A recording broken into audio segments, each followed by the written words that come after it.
Had to get a quiet place, my friends, because it is very loud. The Snowbound Expo is alive and well, but we talk to people, we have fun, we make new friends, and this new friend here is another legend, like many of the ones that we've had here. So if I have any kind of weird, I don't know, legend, like if I'm just not good. Anyway, Chris Anthony, ladies and gentlemen, how are you doing, sir? I'm doing great. Okay, yes. So if you don't know who Chris is, and I don't know how you don't know, who are you, Chris? Let's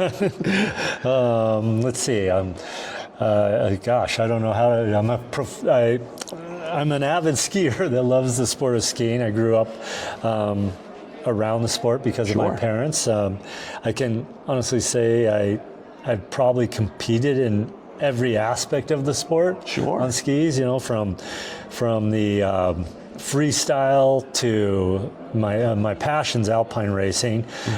Did every other weird competition in between this and that, and then did the big mountain, formerly the extreme skiing, the big mountain tour, the free ride tour. And then filmed a lot, and I've done a lot of camps. I've put together a lot of programs, teaching programs and stuff, and I heli guided up in Alaska for over 25 years, I think. So I've been, I guess, part of all aspects of the sport, both 100%. The front side and the back side of it. 100%. Like Chris has been in film, he's been producing film, you've raced, you've done it all.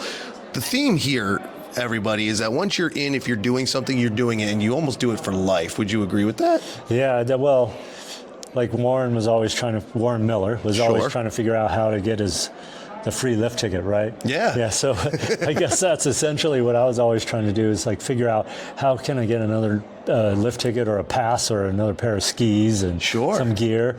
So you kind of stay involved, right? Yeah. And the reason you're staying involved is because you love it to begin with. Yes. So you just get very creative with that, and it just develops. I guess I've developed a path. And that path has intersected itself many times, and now for the first time in my life, I actually feel at ease, like it's all working together.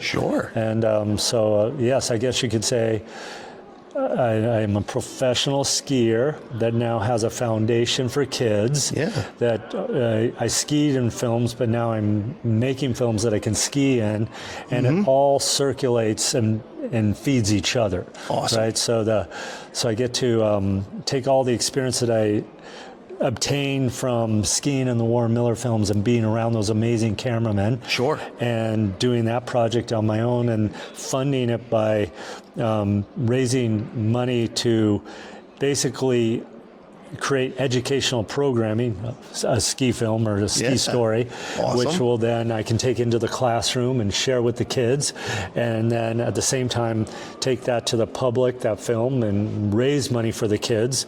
And then I get to keep my athletic side up because I got to stay in tune. 100%. So I ski a lot, and so it's all excuse for the free lift ticket, like Warren wanted. 100%. That's the reason we all do this stuff. We don't care about the artistic part of journalism or anything like this. It's all about being able to ski for nothing. Awesome. So speaking of all your film work, that's something you've been doing to this past week and a half, is touring your latest project. Now, can you real quick just give us what, that's all about? Yeah. So I can't really say it. I still have a weird time saying that I'm a filmmaker, because this is actually my first film that I did. I've been involved with hundreds of films. I skied in the Warren Miller films for 28 years and got to work with all the best cameramen there for the company, and be around the editor and be around the whole production of it. And during its heyday, how they pulled that whole thing off is magical. Absolutely. And Warren himself, how he did it from the beginning, that's a pure passion story. So with all that knowledge, I've been able to take that on my own journey. So bottom line is, this latest project, I guess you could say it is my latest project, I came across a very unique story about the legendary 10th Mountain Division of World War II. Sure. And the Warren Miller team, we had done something on them back in 2013. Okay. But that just opened the Pandora's box. And so when other stories about them started surfacing, they came to me, those stories, and I tried to bring them back to the Warren Miller team. Yeah. Unfortunately, Warren Miller Entertainment's it's traded ownerships and things like that.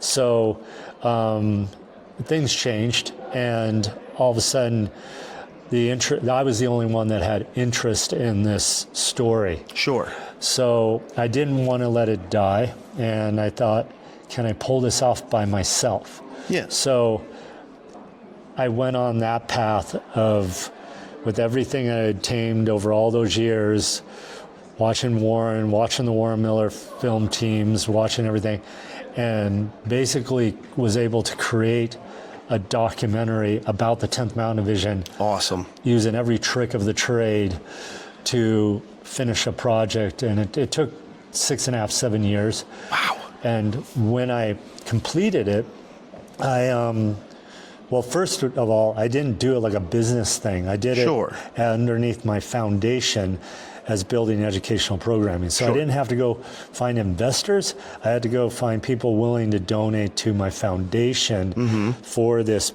programming. Okay. And so if a donation came in, that went to the development of the film. And eventually when I did complete it, it was paid off. Yeah. But the foundation owns it. Okay. And so it can't develop a profit. Sure. So it's a not-for-profit documentary. So then what do I do with it? I did submit it to one film festival, actually two, and it did really well in both. It won in both, and those were in Europe.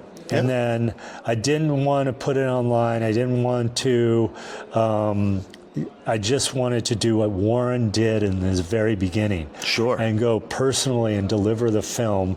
And right from the day he started, he was showing his film, passing the hat for dollars. Yeah. But for him, it was to get a hotel room or a pizza for the night. Sure. And stuff like that. For me, I was basically, I'm going to deliver the film, but the money's going to go to the foundation. Sure. And so I used these creative partnerships with different organizations and different individuals. And this, my screening last night was the 81st, number 81 of screening that film in person. Nice. Wow. My numbers, I have the numbers on a spreadsheet on my computer, but it's done really well. It's pretty much packed the house every single time I do it. Excellent. And it's because it's my personal baby that I deliver. People often reach out and go, how can I see your film? Can you send it to me? Can you do that? I'm like, no. And they're like, what do you mean? I go, no. You can have me come bring it to you, and you can make a donation to my foundation. And I'm stuck strong to that, and the model is working. So it's brilliant, actually, I think. Yeah. So this past week, or starting a few months ago, when Richard from Ski Tinny Mountain, reached out and said, the new owners of this are developing this place, and they want to get their name out, and they thought it'd be fun to sponsor a screening, a screening of a film, and they heard about mine, so they brought me out here. Sure. And then they made a donation, and then I figured, I'm out here.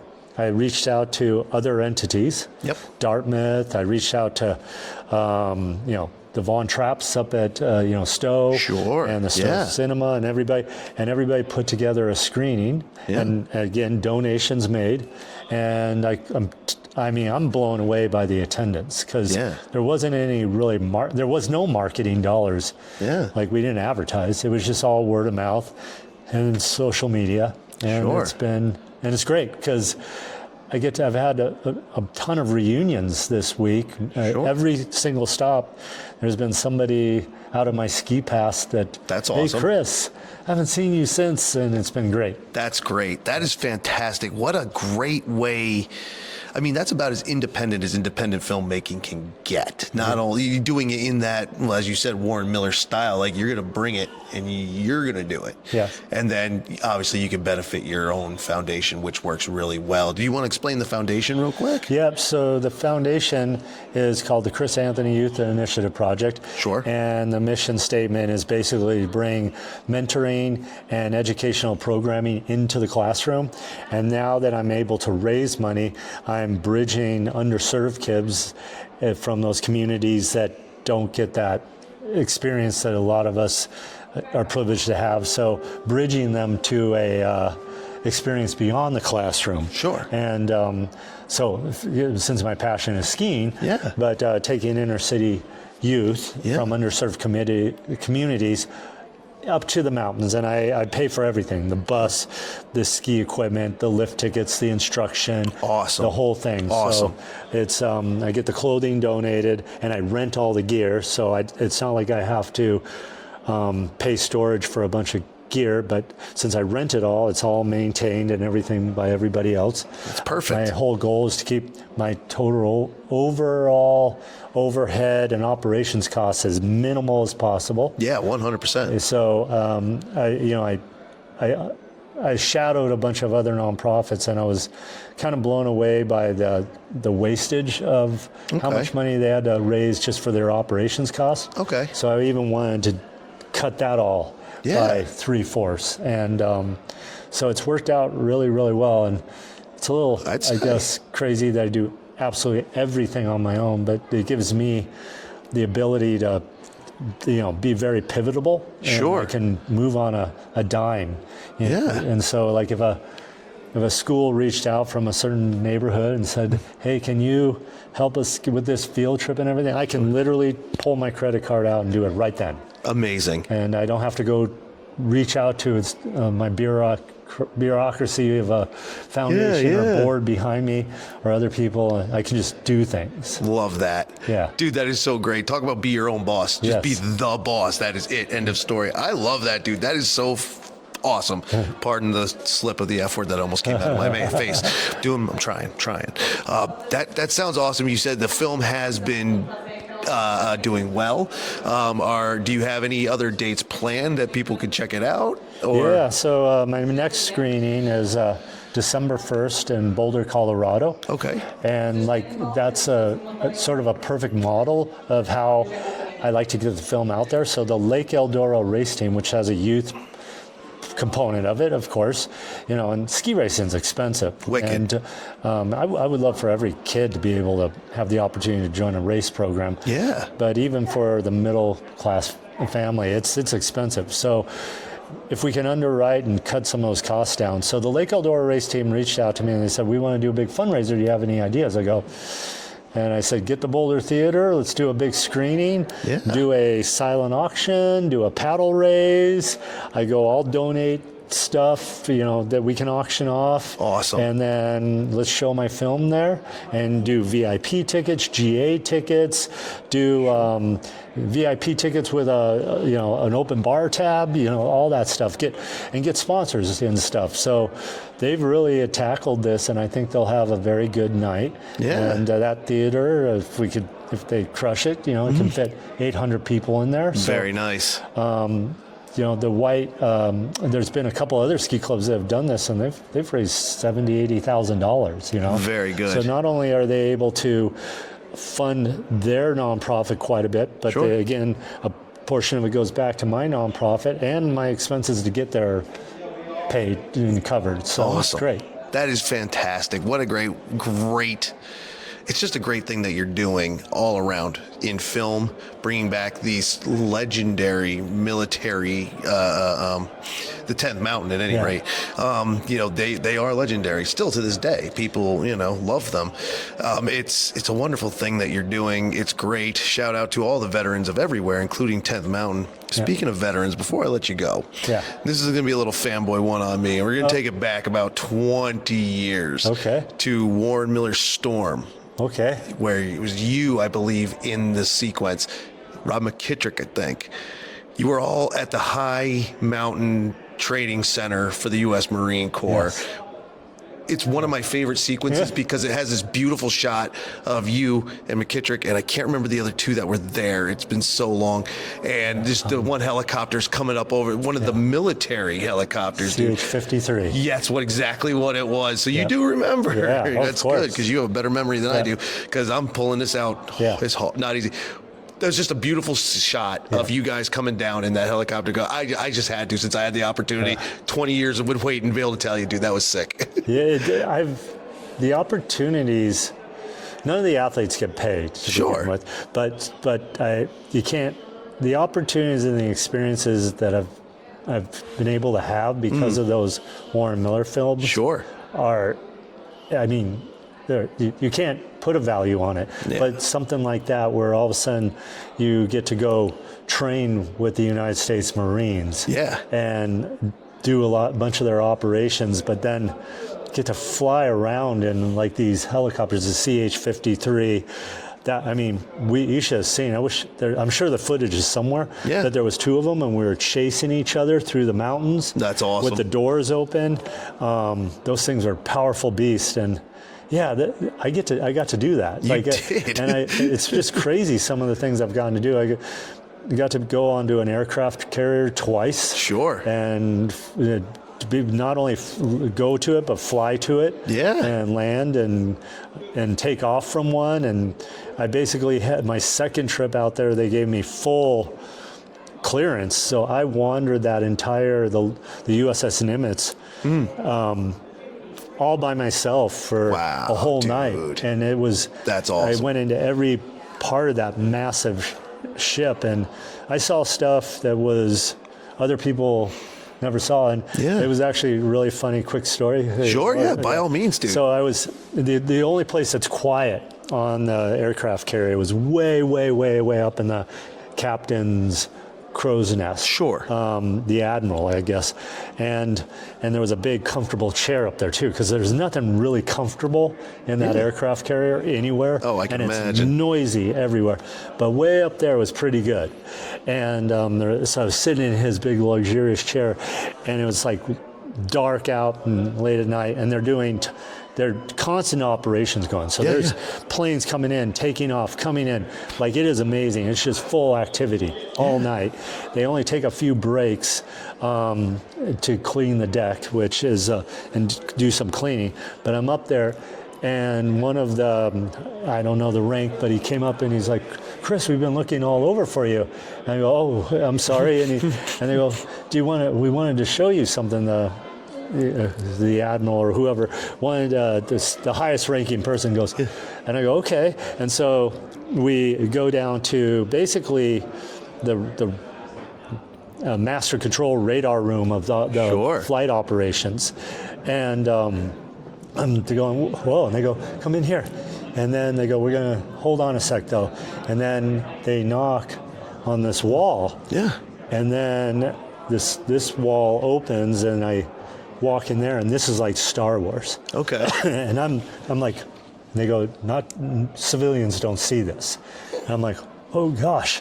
And I felt like I was on on the Star Trek ship. And they go sit next to the room commander or whatever, and she's like in that big chair, and there's just radar, there's like all sorts of computers, everything everywhere, and I go sit in the little chair next to her. And I'm just stunned by the whole thing.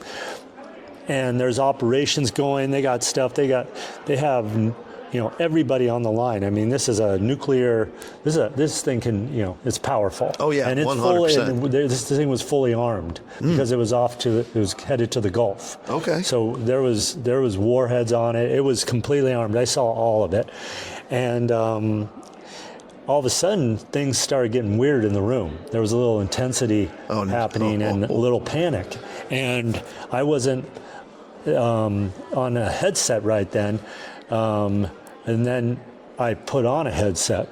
And I got quickly tuned into the fact that there was some unidentified craft flying towards the USS Nimitz. Oh, no way. Which it didn't have a call number. It didn't have, they were only picking it up as a signal on the ship. Sure. And they're like, and so NORAD's on the line, San Diego's on the line, and they're trying to identify this because they're ready to shoot it down. Sure. And because it's heading towards this, $20 billion thing, and so they instantly launch jets to intercept, and it's getting pretty intense. Like, do we fire? Do we shoot it down? Yeah. What is it? So, and this is at night. So they were trying to do inventory of who's in flight, who left San Diego that's flying out, what's going on, trying to track any possible one of a friendly jet. Yeah. And so apparently the two jets that left the Nimitz do and they identify it's a friendly, it's one of ours. Sure. But apparently all his electronics have gone out. Oh, wow. So his call sign, like everything is radio. He's basically flying blind and dead communication in the air. And he's up there, like, doesn't know where to go. He doesn't have enough fuel to go back, and nor does he have his instruments. Yeah. But he's flying on the heading that he's supposed to be. And so they come fly, and he's like flapping his wings, like doing whatever he can. And they identify it, and they kind of like roll the dice and just assume that he's an injured F-16 or F-18 or whatever it was. Yeah. And so he comes in without any instruments and lands on the deck of the aircraft carrier, which is not easy. No. And he hits the second cable, which is awesome. And everybody's like on so many levels, everybody's like relieved because we weren't under attack. Yeah. It was a friendly thing, but at the same time, it was a guy that one of their pilots that was able to land the craft on the aircraft carrier without anything. So there was a sense of relief on every level. And I took the headsets off. I think they forgot I was even in the room. I ran out of that room and I ran down to what they call the ready rooms. Yeah. Where the pilots, and I ran down there and I waved for this young pilot to come in, man, and I just gave him the biggest high five. And nice, he's like going, dude, that's who sick. are you? And I'm like this civilian, I'm not in uniform or anything. And he's like, and I'm like, you don't even have any clue. They were going to shoot you down. Seriously, dude.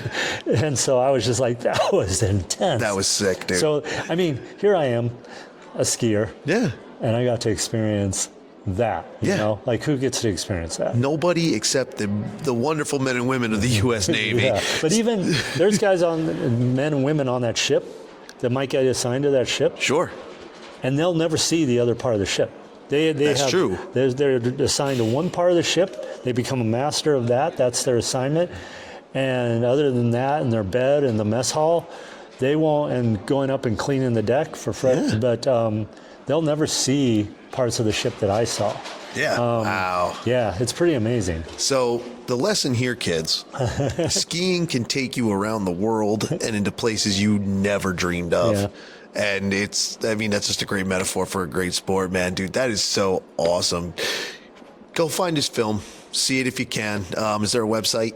Yeah, you can go to chrisanthony.com and to learn all about my youth project, the trips that I put together. Call them donor trips now, because I raise money for the youth project, and about my current film, and I'm starting to work on a sequel to it. Oh, wow. Yeah. There's that much information about 10th Mountain. There's so much information. That's incredible. Yeah. Awesome. Yep. Well, then we're going to let Chris go get some rest because he's got a lot to do. And I guess the expo's still going on. We'll go find out. Dude, thank you so much for this. I appreciate it. Absolutely. Awesome.